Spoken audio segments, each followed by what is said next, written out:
Hello, motorcycle enthusiasts. We very often receive emails from you asking, hey, can you make a video on how to replace the diaphragms on the slide in the carburetor? Is it even possible to replace them? Do I need to buy a whole new slide? How does it all work? And that's what we're going to do now. There will be a lot of videos where we'll show you how to replace these diaphragms for your specific motorcycle model. Now, of course, the question arises, when do I even need to replace this diaphragm? I always say in our videos that you should carefully check the diaphragm, and now you might find a spot that looks like this one here. You can see that it's already damaged on the surface. I always run my glove or finger behind it so you can clearly see the damaged spot. And when I find damage, I use a small, strong flashlight to shine behind it. Here, we don't see any light yet, even though there's a visible small damage up top. Now let's take a look at this other diaphragm I found for you. It looks similar, but when I shine the light behind it, you can clearly see that a small hole has already formed.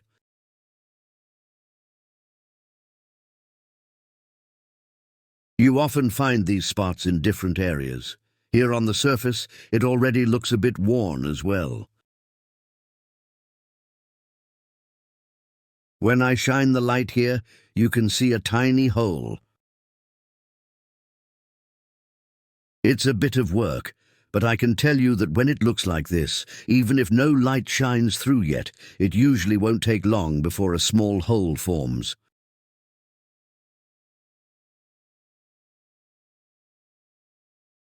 So if you've already taken the trouble to thoroughly clean the carburetor and are installing a new repair kit, which you can find in our video description, you should also check out our shop and order the diaphragm right away. It's one of the very few shops in Europe that sells these high-quality diaphragms. And please remember to order the correct number of diaphragms. I always replace all the diaphragms, even if only one is damaged. Usually, it doesn't take long for the others to wear out too. Now, this is specifically about the diaphragm for your carburetor, so for your motorcycle, and it looks like this. As I said, the link is in the video description. If you've received this set, the bag contains the diaphragms in the correct quantity, the adhesive, and a small instruction guide. Please keep everything, including the bag, because we'll need it. You'll also need a small piece of wood, a sharp utility knife, which we've linked in the video description, a marker, and silicone spray. For your motorcycle, this upper plastic ring needs to be cut off and won't be needed for reassembly. First, though, we need to mark the position of this little tab here. This tab must be reinstalled in the exact same position on the slide. For that, we'll use the marker, and I recommend working as precisely as possible. If you draw a line on the old diaphragm here, it's no problem at all. And if the line goes over the plastic ring, that's also fine. So please work as accurately as possible here. And the mark should be visible on the metal part of the slide. It's important to note, if you want to put the slide into the ultrasonic cleaner after removing the diaphragm, you should mechanically mark the slide. The mark will likely disappear in the ultrasonic cleaner, and then you won't know how to properly position the diaphragm afterward. Now that we've marked everything carefully, fold the diaphragm down and lay the slide at an angle on this small piece of wood. You can, of course, approach this differently, but for me, this method has proven to be the best. If you have a sturdy utility knife like this one, you can work with some pressure from above to cut the plastic ring. As I mentioned, you won't need this ring afterward.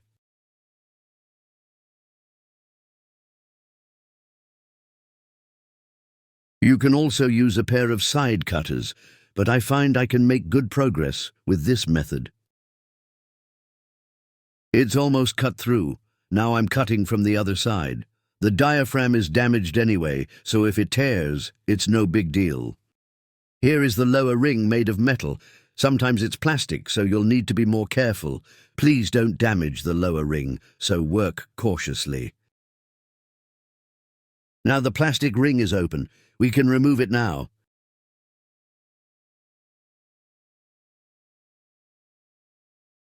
You can toss it along with the diaphragm, since it's damaged anyway. Now you have your slide with the mark. It's super important to clean it again thoroughly, so the new diaphragm can adhere properly. As you can see, I made a small scratch on the lower ring. If that happens to you, please carefully sand it with sandpaper to smooth it out.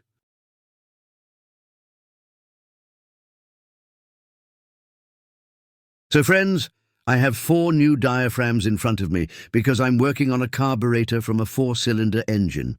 I'll take one, and the first thing you need to check is if the edge is facing downward. Sometimes, during packaging, it gets pushed in the opposite direction. If you install it like this, you'll have a problem, because the diaphragm won't fit into the groove of the carburetor. The other side looks a bit different. I just wanted to point that out.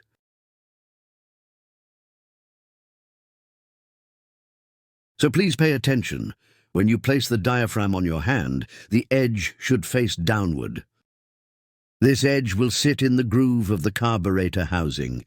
You can see a difference there.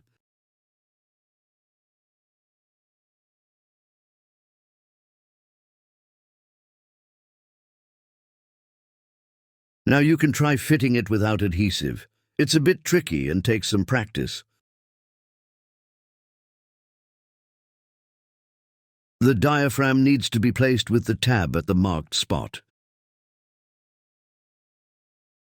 It helps if someone holds the slide for you while you work. If you have someone to assist, it's much easier. If you use a vise, be very careful not to damage the slide.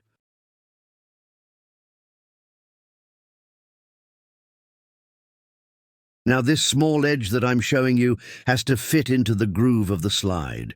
All of this needs to be in the right position. Keep in mind, you'll also be adding super glue. You need to be aware that the glue starts to set quickly, so you don't have much time to adjust the position.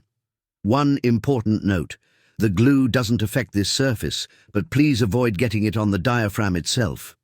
That would create a hard spot, which wouldn't be flexible anymore, and the diaphragm would wear out much faster.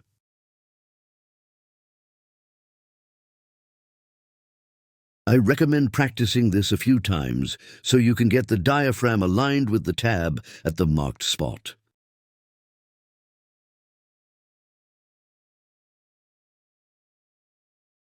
Once you've applied the adhesive, there's no second chance. It has to work on the first try. Okay, friends, moving on. In the meantime, I've done 2 things. I cleaned the entire upper part, including the groove and the lower plate, with brake cleaner to remove any grease. If needed, you can also use glass cleaner. It has to be very clean and grease-free, otherwise the glue won't bond properly. In another area, far from where we're working, I sprayed the bag that the diaphragms came in with silicone spray.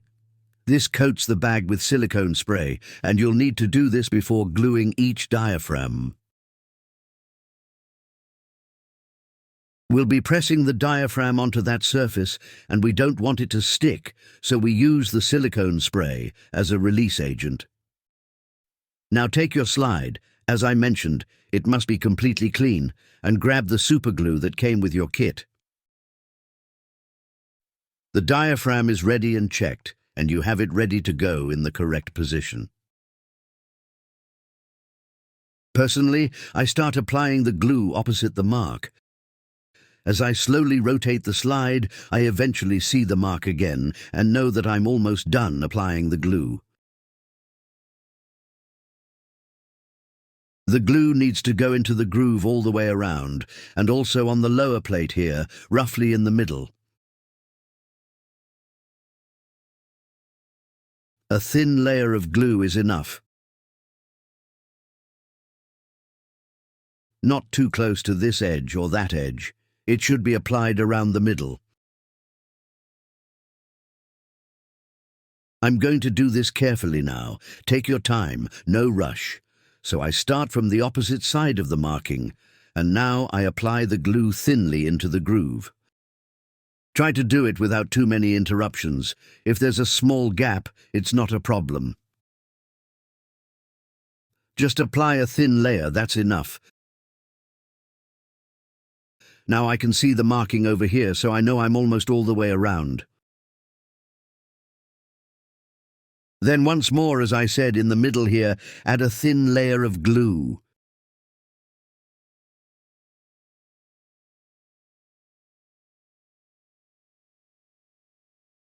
That's okay, looks good. Tighten the glue cap and set it aside. And now comes the part you've practiced. It needs to work on the first try. Align the tab with the marking, and the diaphragm must be placed here. And please, be careful not to smear the glue onto the diaphragm itself.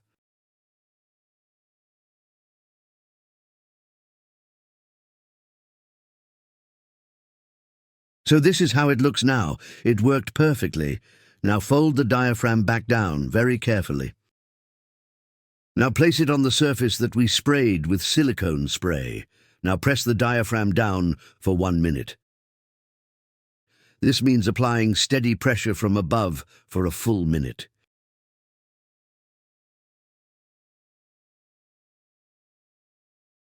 Now you can carefully lift it off. That's why we use the silicone spray, so it doesn't stick. Take a look, everything looks good on top. A bit of silicone on the diaphragm isn't a problem at all. Now fold it back into its normal position so you can check underneath. And look, it looks perfect. This is exactly how it should look, with the edge fully seated all around. And one more very important thing, don't install it immediately. Let it cure for 8 hours, very important. So just set it aside, and after 8 hours, you can continue with installing the slide into the carburetor. Please remember to check the video description. You'll find all the materials you need there, including fully assembled slides if they're available for your motorcycle. This gives you the option to say, okay, before I take on this project, I'll just order a complete slide and install that instead. So friends, that's it from us for today with this video. As always, I hope you enjoyed it and found it helpful. I wish you much success with your project and lots of fun wrenching. See you in the next video. Later, Gator.